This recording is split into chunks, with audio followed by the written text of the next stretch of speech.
Ji, Bismillahirrahmanirrahim. Today we will have a discussion on cost of production report under first in first out method. I have chosen an illustration, numerical illustration example for you. तो हम लोग आज इसके ऊपर जो है वो देखते हैं कि ये न्यूमेरिकल जो है वो हम लोग first in first out method को यूज़ करके जो सेकंड डिपार्टमेंट में हम लोग कॉस्ट ऑफ प्रोडक्शन रिपोर्ट कैसे बनाते हैं और उसमें हम लोग नॉर्मल एंड एबनॉर्मल स्पॉइलेज जो होता है हमारे पास उसको हम लोग कैसे ट्रीट करेंगे। सबसे पहले हमारे पास क्वांटिटी के हवाले से जो क्वांटिटी रिपोर्ट है या प्रोडक्शन रिपोर्ट है उसका डेटा है। Beginning work in process inventory है which are 3/4 completed which are 1500 units. जब भी आप लोग फाइफो मेथड के तहत कोई भी कॉस्ट ऑफ प्रोडक्शन रिपोर्ट बनाएंगे तो उसके लिए आपको beginning work in process inventory की स्टेज ऑफ कंप्लीशन भी लाजमी चाहिए होती है। अगर आपके पास stage of completion of beginning work in process inventory नहीं होती है तो आप first in first out method apply नहीं कर पाते हैं। तो इसलिए याद रखें कि क्वेश्चन की एक रिक्वायरमेंट में आपको beginning work in process inventory की स्टेज ऑफ कंप्लीशन गिवन होगी। लेकिन अगर आपको गिवन हो और आपने वेटेड एवरेज मेथड इस्तेमाल करना हो तो जैसे मैंने आपको पहले वीडियोस के अंदर भी बताया है, आप उनको देख सकते हैं कि वहाँ पे हम लोग वेटेड एवरेज मेथड को लगाते हुए जो beginning work in process inventory की स्टेज ऑफ कंप्लीशन होती है उसको हम लोग कंसीडर नहीं करते हैं, और अगर हमें हमारे क्वेश्चन में गिवन भी हो तो हम लोग उसको जो है वो इग्नोर कर देते हैं। लेकिन जो first in first out method होता है उसमें हम लोग बिगिनिंग इन्वेंट्री की जो स्टेज ऑफ कंप्लीशन होती है उसको हम लोग अपनी कैलकुलेशन में लेके आते हैं। तो इसलिए हमारे पास इस क्वेश्चन के अंदर जो बिगिनिंग इन्वेंट्री की स्टेज ऑफ कंप्लीशन है वो दी हुई है, वो है 3/4 कंप्लीटेड यूनिट्स हैं जो 1500 हैं। लेकिन जो मटेरियल्स हैं इनके हवाले से इंफॉर्मेशन अलग से दी गई है। जो उनकी स्टेज ऑफ कंप्लीशन है मटेरियल्स के पॉइंट ऑफ व्यू से वो थोड़ी सी अलग से है। जैसे material A is added at the beginning, तो बिगिनिंग में किस तरह से हम ट्रीट करते हैं इसके ऊपर भी मेरी डिटेल वीडियोस जो हैं वो आप लोगों के साथ ऑलरेडी शेयर्ड हैं कि जब मटेरियल बिगिनिंग पे ऐड किया जाता है तो उसके इक्विवेलेंट यूनिट हम कैसे कैलकुलेट करते हैं, और जब material at the and add किया जाता है तो उसके ऊपर इक्विवेलेंट यूनिट की कैलकुलेशन हम कैसे करते हैं। सो ये वाली जो हमारे पास स्टेज ऑफ कंप्लीशन है 3/4, ये लेबर और फैक्ट्री ओवरहेड के रिलेटेड है। लेकिन जो मटेरियल्स हैं उनके हवाले से इंफॉर्मेशन जो है वो अलग से दी गई है। फिर उसके बाद हमारे पास रिसीव्ड फ्रॉम डिपार्टमेंट ए हैं, तो 12,000 यूनिट्स जो है वो हमने डिपार्टमेंट ए से रिसीव किए हैं। फिर ट्रांसफर टू फिनिश्ड गुड्स जो है वो हमारे पास 10,000 यूनिट्स हैं जो हमने कंप्लीट करके फिनिश्ड गुड्स में भेज दिए हैं। चूंकि ये सेकंड डिपार्टमेंट है और सेकंड डिपार्टमेंट के बाद हम ये तसव्वुर कर रहे हैं कि ये फिनिश गुड्स में चली जाएंगी चीज़ें। फिर एंडिंग इन्वेंट्री जो है उसकी भी स्टेज ऑफ कंप्लीशन हमें चाहिए होती है। तो ये तो आपका जो भी क्वेश्चन हो, चाहे वो वेटेड एवरेज मेथड हो चाहे वो आपके पास first in first out method हो, तो दोनों में ही एंडिंग इन्वेंट्री की स्टेज ऑफ कंप्लीशन जो है वो हमें रिक्वायर होती है। तो इसलिए ये इस क्वेश्चन के अंदर जो है वो हाफ कंप्लीटेड हैं। ये लेबर और ओवरहेड के रिलेटेड है। जो बाकी मटीरियल्स हैं उनके हवाले से ये स्टेटमेंट्स जो हैं वो अलग से दी गई हैं, उनकी हम कैलकुलेशन अलग से करेंगे। ओके, कॉस्ट जो समरी है उसमें कौन कौन सी है इंफॉर्मेशन हमें गिवन है। उसमें हमें ये पहले डिपार्टमेंट ए से जो हमें कॉस्ट मिली हैं in which are included in our beginning inventory, वो जो 1500 यूनिट्स हैं इनमें डिपार्टमेंट ए से जो कॉस्ट इंक्लूड हुई है पिछले पीरियड की दैट इज 6300। फिर मटेरियल ए जो है वो हमने ने पिछले पीरियड में इन 1500 यूनिट्स के ऊपर 4250 जो है वो हमने अप्लाई किया हुआ है। मटेरियल बी इनके ऊपर कोई भी अप्लाई नहीं हुआ था। डायरेक्ट लेबर हम लोगों ने इनमें इंक्लूड की हुई है 2360 की, और फैक्ट्री ओवरहेड जो है वो हमारे पास 2760 इंक्लूसिव हैं इन 1500 यूनिट्स की कॉस्ट के अंदर। तो ये जो 1500 यूनिट्स की कॉस्ट का ब्रेकअप हमें दिया गया है। ये एक और पॉइंट जो नोट करने वाला है वो ये है कि जब हम लोग first in first out method के तहत कॉस्ट ऑफ प्रोडक्शन रिपोर्ट बनाते हैं तो उसमें हम लोग ये कॉस्ट का ब्रेकअप यूज नहीं करते। अगर हमें सिर्फ और सिर्फ total cost in single figure भी दी हुई हो तो वो भी हमारे लिए एनफ होगी। लेकिन अगर ये सारी की सारी भी दी हुई हैं तो हमने ये सारी इंडिविजुअल कॉस्ट को यूज नहीं करना बल्कि इन सब का टोटल हम लोगों ने यूज करना है। और जब हम लोग इसका न्यूमेरिकल करेंगे और सॉल्यूशन के अंदर मैं आपको समझाने की कोशिश करूंगा कि ये इन्फॉर्मेशन जो है वो हम कैसे यूज करते हैं। ये एक और फर्क होता है जो कि हम लोग वेटेड एवरेज मेथड में और first in first out method में करते हैं while preparing our cost of production report. फिर उसके बाद इस पीरियड के दौरान में हमने 12,000 जो यूनिट्स रिसीव किए हैं उनकी पर यूनिट कॉस्ट 4.25 है, और इसकी टोटल कॉस्ट चूंकि हमें नहीं गिवन है तो हम मालूम कर सकते हैं 4.25 मल्टीप्लाई बाय 12,000 के साथ। फिर इसके बाद हमने जो इस पीरियड के अंदर जो 12,000 यूनिट हमने इस दफ़ा स्टार्ट रिसीव किए थे उनके ऊपर हमने मजीद कुछ मटेरियल्स ऐड किए हैं। तो वो हम लोगों ने जो मटेरियल्स ऐड किए हैं इस वक्त जो हमने काम किया है मंथ ऑफ फेब्रवरी के अंदर, उसमें हम लोगों ने 13,370 का मटेरियल ए ऐड किया है, 4,500 का मटेरियल बी ऐड किया है, और 37,580 का हमने डायरेक्ट लेबर ऐड की है, और 46,975 के हम लोगों ने फैक्ट्री ओवरहेड ऐड किए हैं। तो ये हमारे पास जो है वो गिवन इंफॉर्मेशन है, इनको यूज करके हम अपनी जो है वो कॉस्ट ऑफ प्रोडक्शन रिपोर्ट जो है वो कैसे बनाएंगे ये हम लोग देखते हैं। कॉस्ट ऑफ प्रोडक्शन रिपोर्ट बनाने के लिए हम सबसे पहले क्वांटिटी स्केजुअल और इक्विवेलेंट यूनिट का स्केजुअल बनाते हैं। For calculation of quantity schedule हम सबसे पहले beginning work in process inventory लिखते हैं, वो हमें 1500 यूनिट्स हमें गिवन है। फिर हम लोगों ने जो इस पीरियड में हमने यूनिट रिसीव किए हैं वो हैं 12,000, तो टोटल हमारे पास जो यूनिट्स आ गए हैं वो आ गए हैं 13,500। अब इन यूनिट्स को हमने पूरा करना है, हमने ये देखना है कि ये यूनिट्स कहाँ कहाँ पे किस तरीके से मूव कर गए हैं। तो हमने ये देखा कि इनमें से जो कंप्लीटेड यूनिट्स हैं वो पहली बात तो ये है कि हमारे पास कंप्लीटेड 2 लॉट्स में हो रहे हैं। पहले हम लोगों ने 1500 यूनिट कंप्लीट करने हैं, उनको कंप्लीट करके हमने अलहदा से ट्रांसफर कर देना है, और फिर उसके बाद हम लोगों ने जो इस पीरियड वाले 12,000 यूनिट्स थे उनमें से कुछ यूनिट कंप्लीट करने हैं। तो हमने टोटल जो हमें गिवन इंफॉर्मेशन है अपने क्वेश्चन के अंदर, हमने टोटल जो है वो 10,000 यूनिट कंप्लीट किए हैं। लेकिन जब हम लोग फाइफो मेथड लगाते हैं तो हमारी अजम्पशन ये होती है कि हमने जो पहले यूनिट थे हमारे पास बिगिनिंग इन्वेंट्री वाले, सबसे पहले उनके ऊपर हम लोग मजीद काम करेंगे और उनको कंप्लीट करेंगे, तो इसलिए हम लोगों ने उनको अलहदा से लिख दिया। तो जब हमने उनको अलहदा से लिख दिया तो बाकी जो 10,000 यूनिट में से अगर 1500 यूनिट तो ये वाले हैं, तो बाकी और कितने यूनिट हम लोगों ने कंप्लीट किए, तो वो हमारे पास 8500 आ गए। तो हम ये कैसे कैलकुलेट किया है हमने, 10,000 माइनस 1500 दैट इज 8500।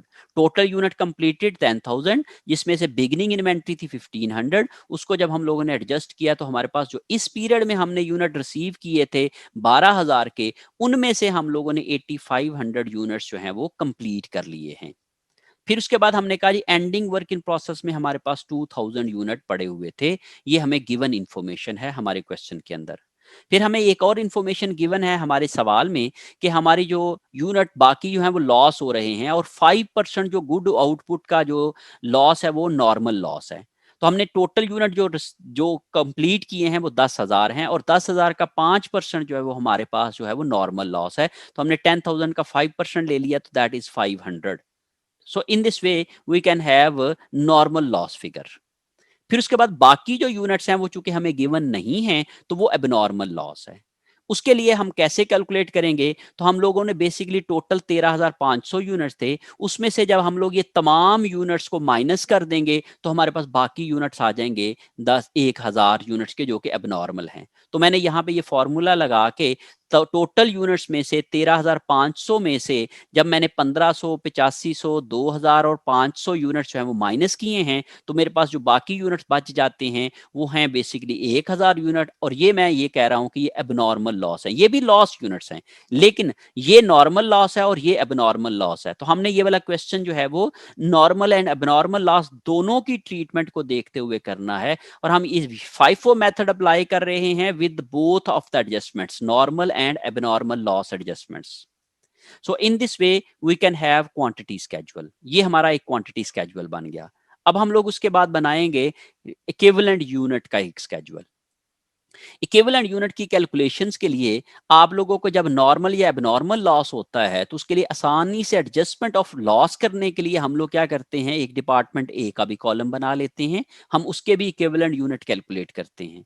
और जैसे मैंने आपको पहले बताया कि आप एक जर्नल फॉर्मेट बना लें और उसमें आप लोग जो है वो डिपार्टमेंट ए का भी कॉलम लिख लें, अगर आपके पास डिपार्टमेंट मौजूद है, प्रायर डिपार्टमेंट। तो अगर आप सेकंड डिपार्टमेंट या थर्ड डिपार्टमेंट की कैलकुलेशंस कर रहे हैं तो आप प्रायर डिपार्टमेंट का एक कॉलम बना लें।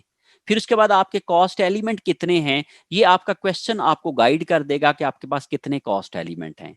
जैसे मेरे क्वेश्चन के अंदर मैंने यहाँ पे देखा कि 5 कॉस्ट एलिमेंट हैं, तो मैं 5 कॉस्ट एलिमेंट के 5 कॉलम बना लूंगा for calculation of equivalent units. So department A का एक कॉलम बन जाएगा, फिर मटेरियल ए का एक कॉलम बन जाएगा, मटेरियल बी का एक कॉलम बन जाएगा, डायरेक्ट लेबर का कॉलम होगा और एफओएच का कॉलम होगा। तो ये 5 कॉस्ट एलिमेंट हैं मेरे पास डिपार्टमेंट बी के अंदर, तो मैं इनके इक्विवेलेंट यूनिट कैलकुलेट करूंगा। अब सबसे पहले जो पहला स्टेप था इक्विवेलेंट यूनिट की कैलकुलेशन के लिए अंडर फाइफो मेथड, तो मेरी आप वीडियोस जो है वो डिटेल में देख सकते हैं उसके अंदर, तो मैंने उसको डिटेल में आपको समझाने की कोशिश की है कि हम फाइफो मेथड के अंदर इक्विवेलेंट यूनिट कैसे कैलकुलेट करते हैं। तो सबसे पहले स्टेप में हम लोग बिगिनिंग इन्वेंट्री के ऊपर जो हम लोगों ने इस पीरियड के अंदर काम किया हुआ होता है उसको हम लोग इक्विवेलेंट यूनिट में कन्वर्ट करते हैं। हमारे पास बिगिनिंग इन्वेंट्री में 1500 यूनिट थे, लेकिन जो हम लोगों ने इनके ऊपर डिपार्टमेंट ए का जो काम था या डिपार्टमेंट ए जो था वो हमें जब ये यूनिट मिले थे तो with respect to department A they were 100% complete. Mean इस पीरियड में इनके ऊपर कोई काम जो है वो with respect to department A कोई कॉस्ट नहीं लगी, हमने कोई कॉस्ट एलोकेट नहीं की डिपार्टमेंट ए की इन यूनिट्स के ऊपर इस पीरियड के अंदर। डिपार्टमेंट ए की सारी कॉस्ट जो है वो इनको पिछले पीरियड की लगी हुई है, तो इसलिए हम लोगों ने इस पीरियड में ये 100%, अगर हम पिछले पीरियड में, जैसे अगर आप लोगों ने इसको मजीद हिंट के तौर पे ये देख लें कि चूंकि ये एंडिंग इन्वेंट्री जो ही हम अगले पीरियड की ओपनिंग बनती है, तो एंडिंग इन्वेंट्री में हम लोग हमेशा जो डिपार्टमेंट ए जो या प्रीवियस डिपार्टमेंट होता है उसको हम लोग 100% कंप्लीट तस्वर करते हैं। जब ये एंडिंग में 100% कंप्लीट थे तो अगले महीने में जब ये ओपनिंग बनेंगे तो फिर ये 0% हो जाएंगे। तो इसलिए मैंने यहाँ पे फॉर्मूला लगाया है जो एक जेनेरिक फॉर्मूला है, वो ये है जी कि आपने कितना वर्क डन किया है इस पीरियड के अंदर, तो पिछले 100 माइनस जो पिछले पीरियड की आप लोगों की स्टेज ऑफ कंप्लीशन होती है उसको आप माइनस कर देते हैं। सो पिछले पीरियड में जो इन 1500 यूनिट्स की stage of completion with respect to department A थी ये 100% थी, इसलिए हम लोगों ने 100 माइनस 100 करके 0% किया। तो 0% को जब हम लोगों ने 1500 से मल्टीप्लाई किया तो हमारे पास 0 ही आ गया। अब आ जाती है बात मटेरियल ए की। मटेरियल ए भी हम लोगों ने इन यूनिट्स के ऊपर 1500 के ऊपर पिछले पीरियड में ही ऐड कर दिया था। जो जब ये यूनिट स्टार्ट किए थे, जब ये यूनिट हमें रिसीव हुए थे, तो उसी वक्त हमने सारा मीडी ऐड कर दिया था। It means with respect to materials they units were 100% complete when they were in ending inventory in last period. पिछले पीरियड में जब इनकी एंडिंग इन्वेंट्री के तौर पे हमने इनको लिया था तो हमने 100% किया था। जब अगले पीरियड में आए तो ये with respect to material A 100% थे। अब इस पीरियड के अंदर फरवरी के महीने में हमने इनके ऊपर और कोई भी मटेरियल ऐड नहीं किया है, तो इसलिए ये भी 0% हो जाएंगे। और इसका जनरल फॉर्मूला जो है वो यही है, 100% टोटल होता है माइनस ऑलरेडी जितनी भी काम हो चुका हुआ है वो हम माइनस कर देते हैं, तो इस तरीके से हमारे पास 0% आ जाएगा। तो 0% को जब हम लोग 1500 से मल्टीप्लाई करेंगे तो ये भी 0 हो जाएगा। फिर उसके बाद मटेरियल बी की बात कर लेते हैं। मटेरियल बी हम लोगों ने इन यूनिट्स के ऊपर पिछले पीरियड में कोई भी ऐड नहीं किया था। मीन ये मटेरियल तब ऐड होता है जब वो एंड पे पहुंच जाते हैं। अब चूंकि इस पीरियड में ये वाले यूनिट्स अब एंड पे पहुंच गए हैं, कंप्लीट हो गए हैं, तो इसलिए सारे का सारा बी मटेरियल इस पीरियड में इनके ऊपर ऐड हो रहा है। इसलिए with respect to B in 1500 units की जो स्टेज ऑफ कंप्लीशन है वो 100% है। अब पिछले पीरियड में इनके ऊपर 0% लगा था, इस पीरियड में हमने 100 माइनस 0 कर दिया, तो मीन 100% इस पीरियड में लगा, तो इस लिहाज से हम लोगों ने 100 मल्टीप्लाई बाय 1500 किया तो 1500 आ गया। अब आप जरा इन तीनों फिगर्स को गौर करेंगे तो जिनकी एंडिंग इन्वेंट्री 100% होती है उस लिहाज से बिगिनिंग इन्वेंट्री 0 हो जाती है, और जिसकी 0 होती है उसकी एंडिंग इन्वेंट्री फिर जिसकी एंडिंग इन्वेंट्री 0 होती है उसकी बिगिनिंग इन्वेंट्री फिर 100% हो जाती है। तो आपकी एंडिंग इन्वेंट्री जो होती है ये जो 1500 यूनिट्स थे ये एंडिंग इन्वेंट्री थी in January. Now this is beginning inventory in February. जब इनकी पिछले महीने की कैलकुलेशन जो हमने की थी उसमें हम लोगों ने इनको इन दो फिगर्स को 100% लिया था, इस दफा ये फिर 0% है, और इस फिगर को हमने पिछली दफा 0% लिया था, इसलिए ये अब इस दफा 100% है। तो इसलिए जब बिगिनिंग इन्वेंट्री का वर्क डन दिस पीरियड आता है, तो ये वाली जो जो start of the material add करते हैं वो भी 0% हो जाता है, और जो डिपार्टमेंटल प्रायर डिपार्टमेंट की कॉस्ट होती है वो भी 0% हो जाती है, और जो material at the and add होता है वो 100% हो जाता है। और जो वो ड्यूरिंग द स्टेजेस होती हैं वो यहाँ पे आपको एक्सप्लेन करने की कोशिश करूंगा। डायरेक्ट लेबर जो है, with respect to direct labor and overhead, those units were 3/4 completed.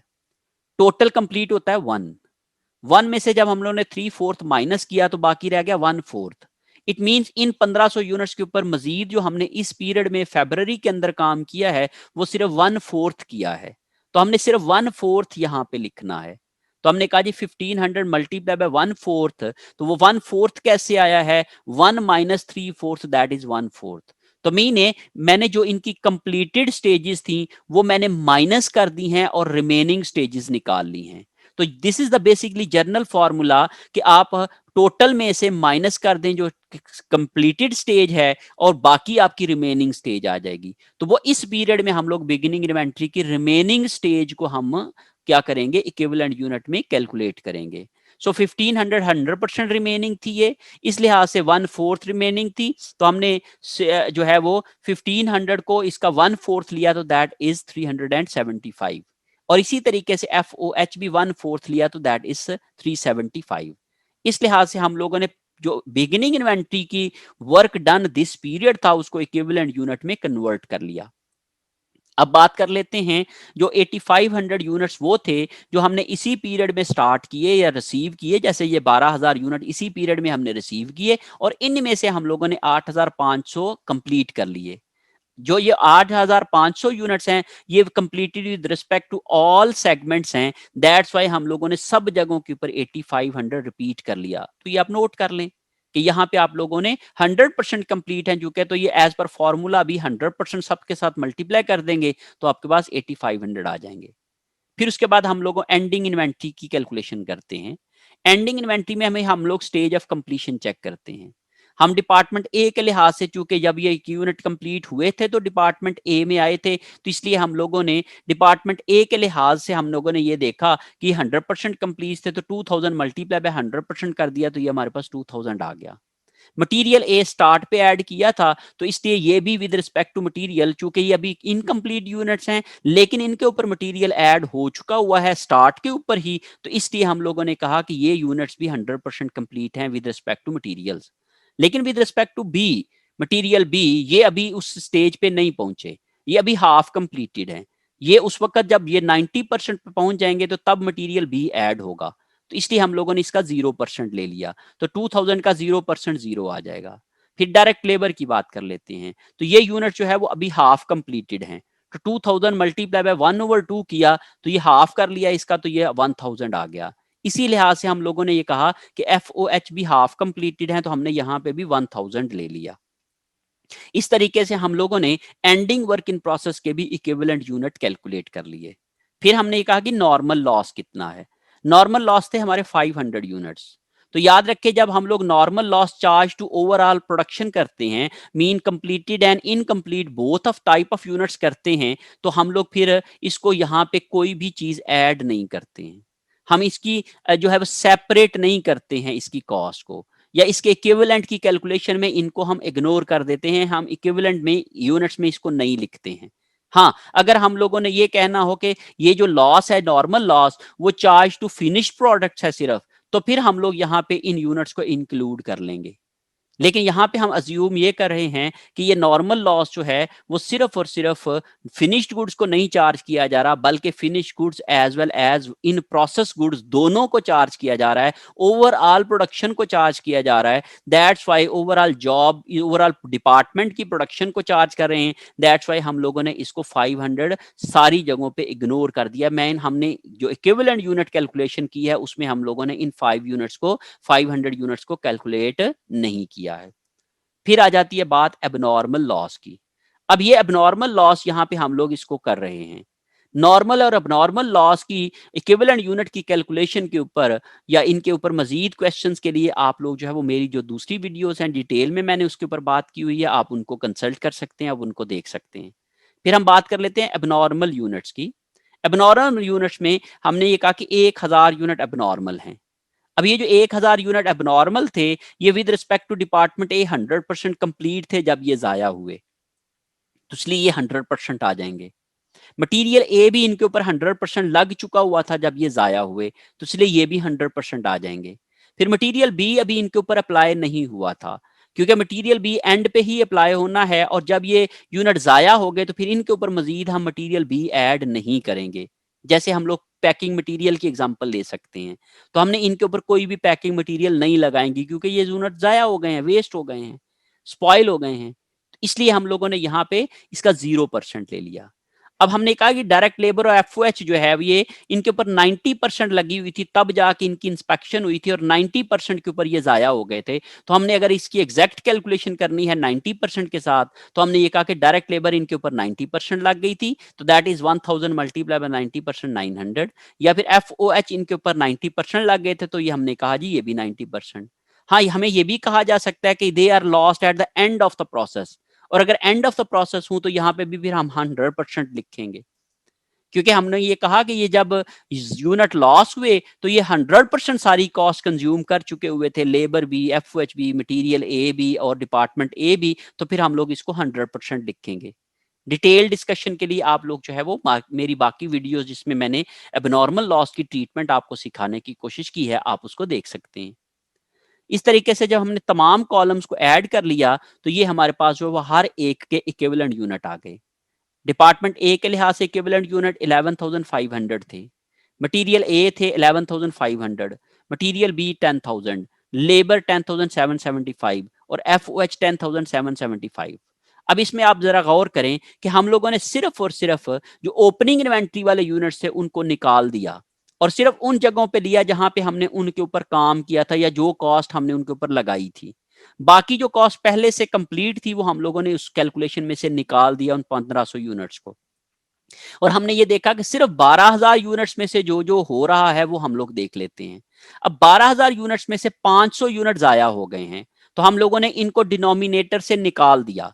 जब डिनोमिनेटर से निकाल रहे हैं तो इसका मतलब ये हुआ कि इन 500 यूनिट की कॉस्ट हम ऑटोमेटिकली बाकी यूनिट्स के ऊपर चार्ज कर रहे हैं। तो ऑटोमेटिकली इस मेथड के तहत आपकी ये वो वाली कॉस्ट जो होगी वो लॉस होगा, जो कि प्रीवियस डिपार्टमेंट से जो आने वाली कॉस्ट थी वो वाली लॉस हो जाएगी। तो वो वाला लॉस जो है वो ऑटोमेटिकली क्या हो जाएगा, चार्ज हो जाएगा ऑन अदर गुड यूनिट्स। तो इस तरीके से जब हम लोग इक्विवेलेंट यूनिट की कैलकुलेशन करते हैं तो हम नॉर्मल लॉस को निकाल देते हैं। तो इसलिए अब आप जरा गौर करें कि यहाँ पे 12000 यूनिट्स की हमने कैलकुलेशंस करनी थी, लेकिन सिर्फ हम लोग इक्विवेलेंट यूनिट दे रहे हैं 11500, जो कि हमारा डिनोमिनेटर है। तो डिनोमिनेटर में से हम लोगों ने 500 यूनिट्स जो है वो एक्सक्लूड कर दिए हैं, हमने उसको जो है वो डिडक्ट कर दिया है। और उस तरीके से अब हम लोग जो भी 12000 यूनिट की कॉस्ट होगी वो हम 11500 यूनिट के ऊपर एलोकेट कर रहे हैं, जो कि हमारे गुड यूनिट्स बने हैं। और उनमें से हम लोग 1000 यूनिट की कॉस्ट को मजीद अलहदा कर देंगे, क्योंकि वो हमारे पास एबनॉर्मल लॉस है, क्योंकि हमने उसको किसी और अकाउंट को चार्ज करना है, हमने नॉर्मल यूनिट की प्रोडक्शन को चार्ज नहीं करना है। अगर हमें यही वाला नॉर्मल लॉस किसी स्पेसिफिक यूनिट को या स्पेसिफिक फिनिश प्रोडक्ट्स को लॉस चार्ज करना हो, जैसा कि केस में जब normal loss eight the end of the process होता है तो हम लोग उसमें चार्ज करते हैं। तो उसके लिए आप डिटेल समझने के लिए आप मेरी वीडियो जो है वो कंसल्ट कर सकते हैं, जिसमें मैंने normal loss when the normal loss is at the end of the process and is charge to the finished goods only, तो उसकी मैंने ट्रीटमेंट सिखाने की कोशिश की हुई है। तो आप लोग उसको कंसल्ट कर सकते हैं।